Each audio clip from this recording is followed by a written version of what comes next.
Hey guys, so I got to thinking. I did shoot a little bit of footage today, so there won't be, but there just isn't enough for a vlog. So I started thinking about endometriosis because that's what I have, um, and like the effects of it on my life. And so I thought maybe I could talk about it. I've got a few minutes before I pick up Glenn. I'm waiting for him to come out of therapy. So let's just jump right into it. What is endometriosis? So endometriosis is scar tissue that begins by growing in the uterus. So it grows in the uterus and then it starts to grow outside of your uterus if it goes too long. It is extremely painful.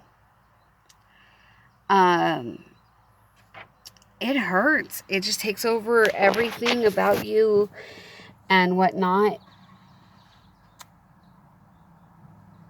I started my cycle at a normal age. I think I was 12 when I started my cycle, and I didn't have another one until I was 16. So I had the first one at 12, then I didn't have one until I was 16, and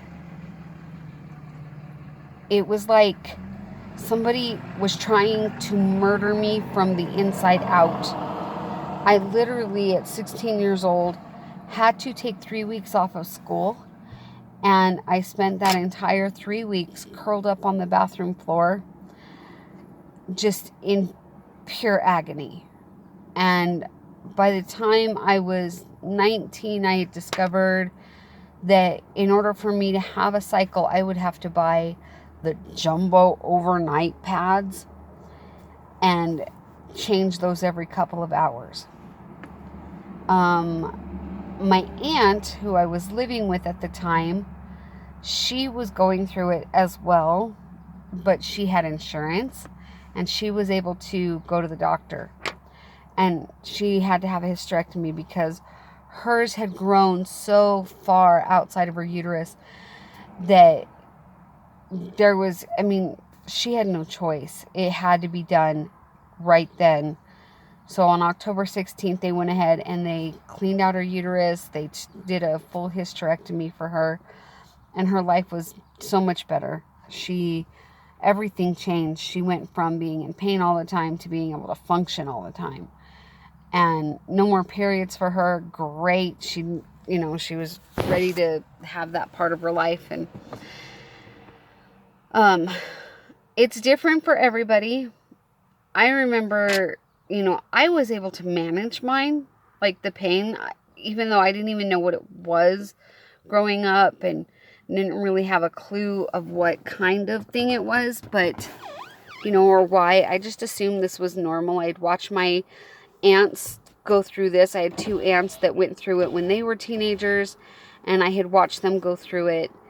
And my grandmother had to have a hysterectomy when she was 44. So it was just, to me, it was just something that was natural and you just dealt with it. That amount of pain and that heavy bleeding. But see, I would bleed, and then I wouldn't bleed for months or years. And like my sister, when she started going through it, oh my goodness, we'd be walking down the street and she'd just collapse to her knees and just be like dying in pain. And I was like, what is your problem? Get up. Let's go. Come on. So I never, like I said, it was just something that was there. It was something that we just dealt with. So, again, that is painful. It's terrifying. And then when I got married, because of the chemical changes and the activity changes, I started bleeding, and I bled for 2 years straight. And by that time, I already knew, because I had been diagnosed with endometriosis at 18 or 19, because, like I said, my aunt had surgery. She had her hysterectomy, and we got to watch the video of them taking out all of the scar tissue and removing all of that. They actually recorded it for her, and then we sat down in my other aunt's living room with with my 2 cousins, and we watched that. We watched that video of them taking out that scar tissue, and I was just blown away. And I remember sitting there watching that going, I think I need to go to the doctor.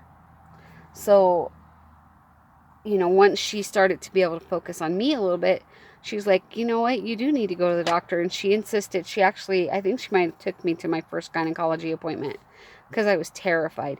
And understand at that point, I had already been molested. And I wasn't talking about it. I didn't tell people that things had happened to me. And I didn't really know how to do it or how to say, this is what's happened to me in my lifetime, and this is what I went through. And I had been taught that it was dirty and that somehow I was dirty because, trying not to cry, sorry.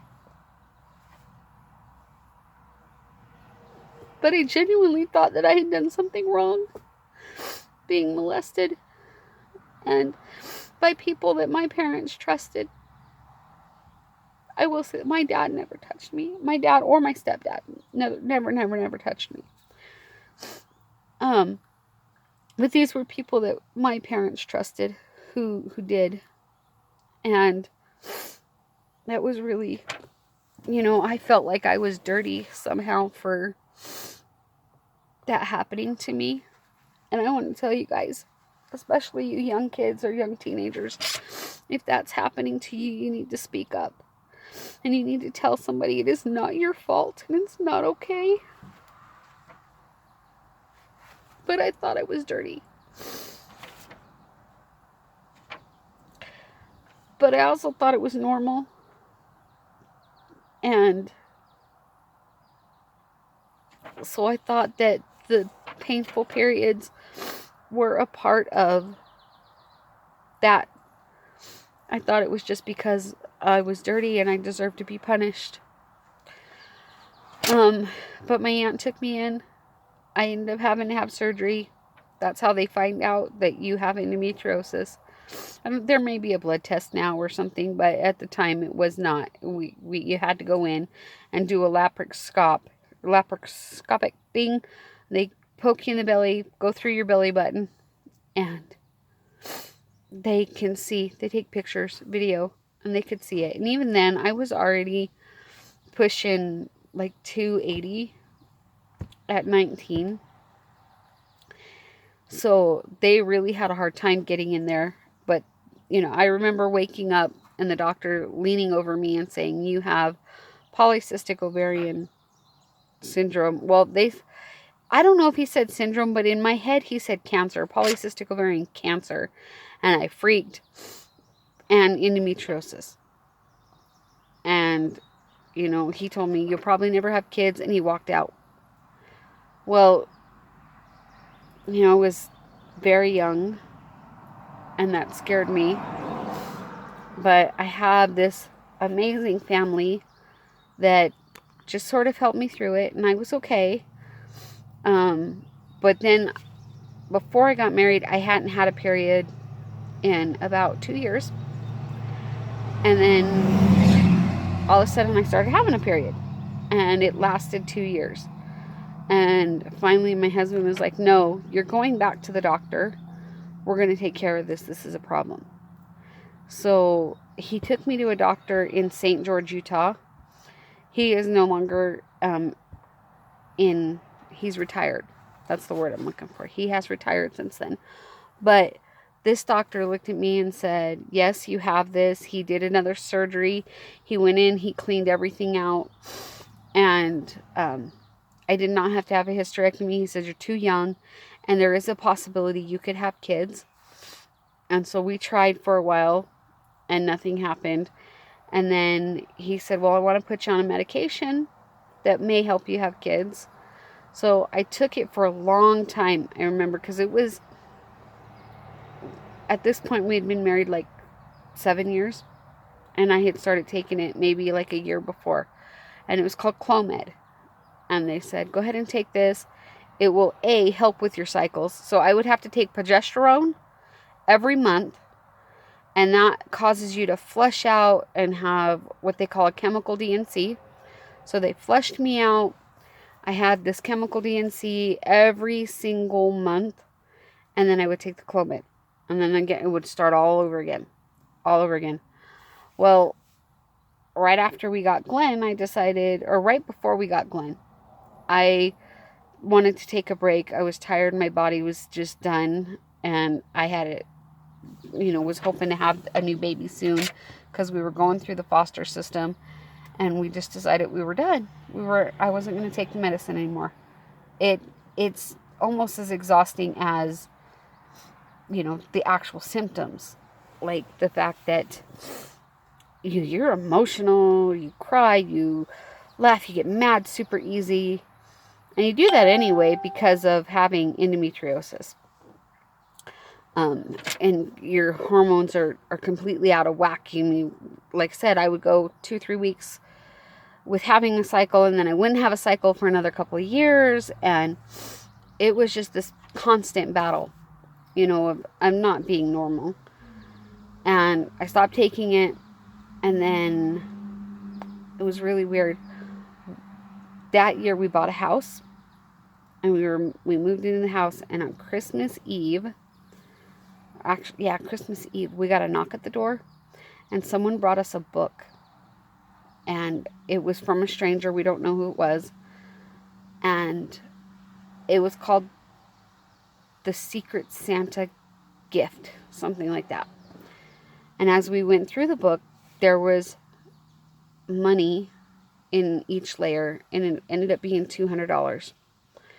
Well, DC and I said, okay, we're going to put this up. We had Christina at the time, and said, okay, we're going to put it up. And so we put it up, and I just felt very strong that money needs to be put away. So we put it away, and the book was a fabulous book. I actually really enjoyed the book. And the book was about, surprise gifts that were left during the 1920s for people for Christmas. It was a good book. And we still have the book. Anyways, back to the story. We ended up getting Glenn. Glenn's birthday is in January. He was born in January. We were told to pick him up from the hospital. We went and picked him up, and I started getting really sick. And I knew, I had been having problems for several months, and I knew that meant it was time to go back into the doctor, but I couldn't afford to go to the doctor. And finally, February 1st, something like that, I was literally laying on the couch, and I had bled through those overnight pads for about 4 days straight. Every hour I was going through one. And my husband was truck driving. He actually called his sister and asked her to come and take me to the doctor. So we went down to the doctor, and my doctor wasn't available at that moment. So he said, I'll tell you what, let's put you in with this other doctor. It's his partner. His partner said, I want to do surgery first thing in the morning. You need to have a clean out. So he did, it's called a hydrotubilization. He did, he cleaned everything out, and then he burnt my ovaries. So he took my ovary, and he used a laser, and he burnt off all of the cyst and the scarring that was on it. And then I woke up and he said, okay, you're fine. So you might get pregnant. Be careful. And I thought to myself, yeah, right. I have, my husband and I have been married 8 years or 7 years at this point. We already had 2 children that we've adopted. There was no way we were going to be able to have another baby. And I really didn't believe it was even possible. So, May 20th rolls around. Now understand, my step-grandmother had been hit and killed by a drunk driver. And we had to go to Vegas in February. So shortly after I had that surgery, we had to go to Vegas. And we took both our children with us, of course, and we went into the place where I had rented a room, and the lady took pity on me and she upgraded us. So instead of having this regular room, we had a penthouse suite. Christina had her own bedroom. It had a living room and a bar. And then in my bedroom, in DC and Maya's bedroom, it had a full-size jacuzzi. So, yeah, we had a nice time that night. But we came back, and on May 20th, which is our 8-year anniversary, I found out I was pregnant. It was interesting because I thought I was having another episode. I had been in pain all day, and I kept feeling like ripping or tearing. And so I called the doctor, and I was like, this doesn't feel right. Something's wrong. He said, I think you're having a tubal pregnancy. I want you to come in right now. Well, he, of course, then called my husband because he knew I wasn't going to tell him. And he told my husband, you need to get her in. I need to see her now. And he met us at the emergency room in St. George. And I'm laying on the table, and they gave me some morphine to calm me down and to keep me from rolling because I was in a lot of pain. And they, the ultrasound technician came in, and she says, I feel like I need to give you an ultrasound, so come on, let's go. And so she does the ultrasound, and she says, now understand, DC is holding our newborn, Glenn, in his arms, and Christina was swinging between his legs. I had the perfect family. I was happy.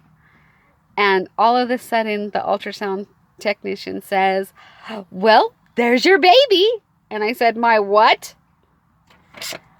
And she goes, your baby? And I look, and there's this little white dot on the machine like this. And sure enough, I was pregnant. And, of course I started crying, and I said, well, where is she? Is she in the tube? She's like, what are you talking about? She's right there in the uterus.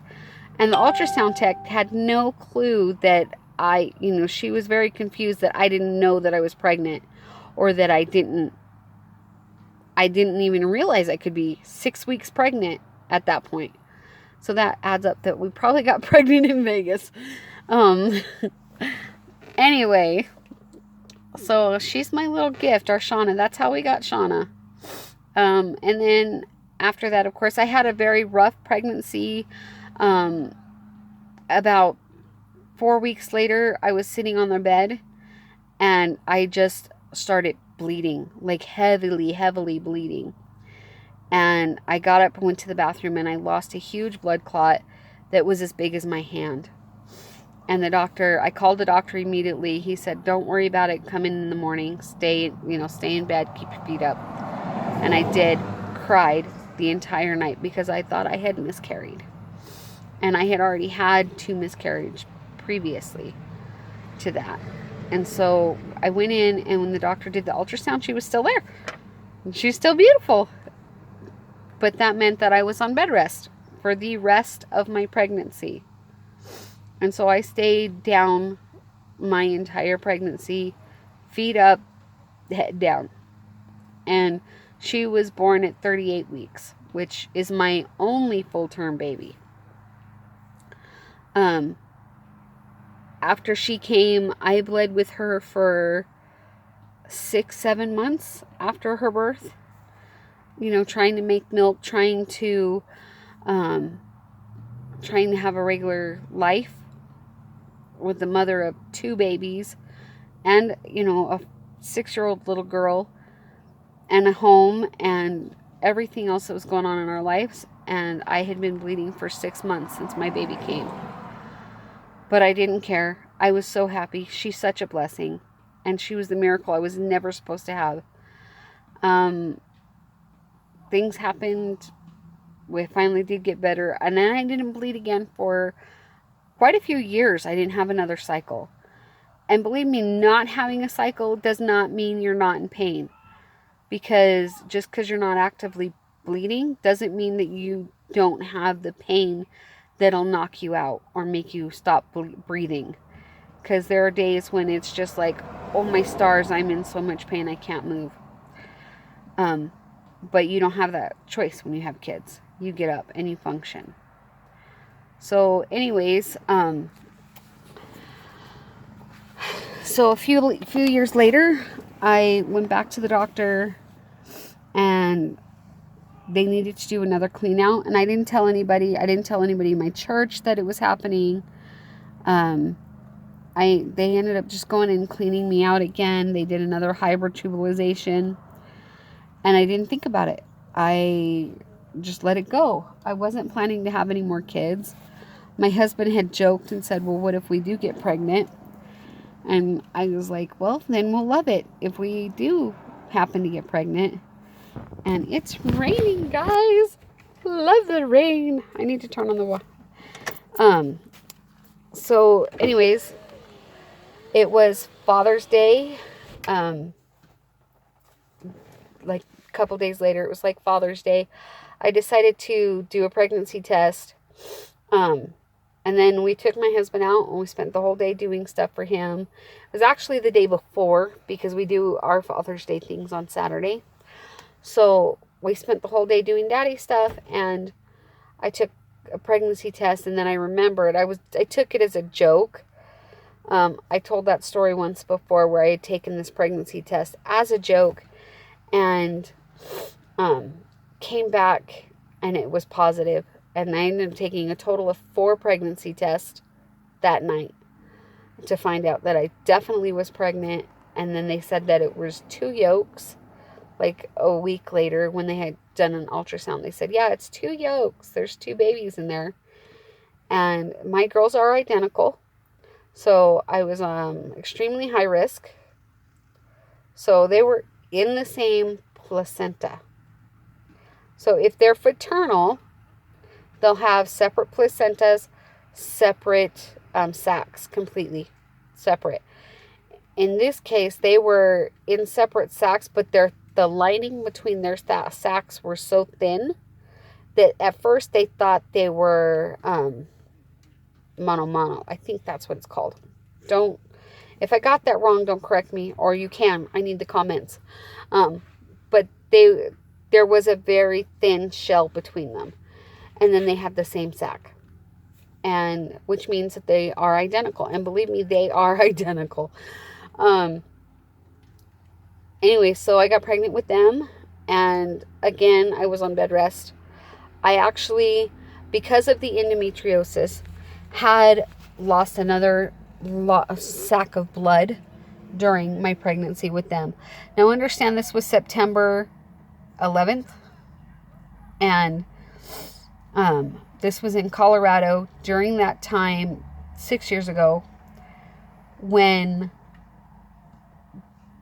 the flooding happened. So all that flooding that happened in Colorado, and there was all these people that lost their homes and people that were trapped in their homes. Well, we were told we couldn't go home. They actually took us out of our home. We were so blessed to stay with friends at that time of our life. And I couldn't get to the hospital. There was no hospital in our little town. And I was bleeding. And I was pregnant with twins. I was 5 months pregnant, I think. So we were pregnant with twins. I couldn't get to the hospital. I'm constantly bleeding. And I can't, our missionaries came. They gave me a blessing. Our bishop called and checked on me several times. And I was scared. But the bleeding, and I lost another clump like that of blood. I literally just stood in our bathtub and blood just fell, like was falling out. It was horrible. But when I did get to the doctor, they were fine. 2 beautiful babies. You've seen them. They're kicking around, getting ready to start kindergarten. And then we moved to Idaho because the Lord moves us when he wants us to move. And so then we had DJ, and that one was a complete surprise. I mean, we were hoping that we could get pregnant again at least one more time, even it out, and then we did. And so we ended up getting pregnant with DJ and have this beautiful little sweet boy. But I'm at the point where right after I had DJ, I had been bleeding for a year. I went to the doctor. They did another clean out for me. This one hurt. And they, for some reason, it felt different instantly. That clean out. And then I kept bleeding afterwards. So then they put this thing called a UV ring or something inside me, and I was getting sick after that. It turns out I was allergic to it. Unfortunately, with the endometriosis, sometimes things that would work for one person isn't going to work for another person. And so I got sick, and I made my husband take it out, and I haven't been to the doctor since, and I haven't had a cycle in almost a year. DJ will be 3, so yeah, in almost a year, I haven't had a cycle, but I still have those pains where it's like, ow. And when I do bleed, like when I bled for 2 years, and then when I bled this last time for a year and a half, I do become anemic.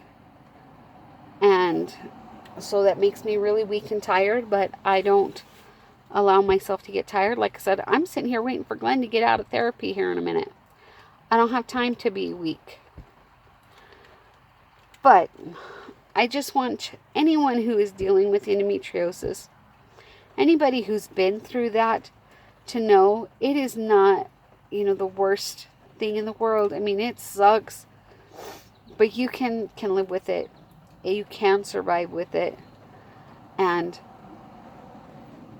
it's going to be okay.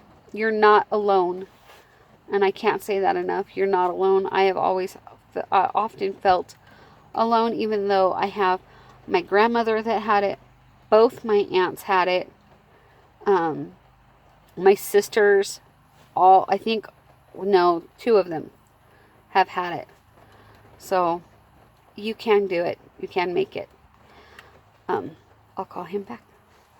So anyways, I hope this message helps someone and gets to someone, so that you understand endometriosis is not the end of the world. It's just a very painful road. And eventually I will have to have a hysterectomy.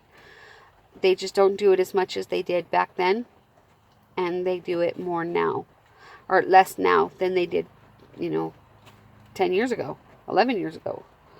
So, love you guys. Wishing you peace, love, and happiness. Sorry I got emotional with this little video.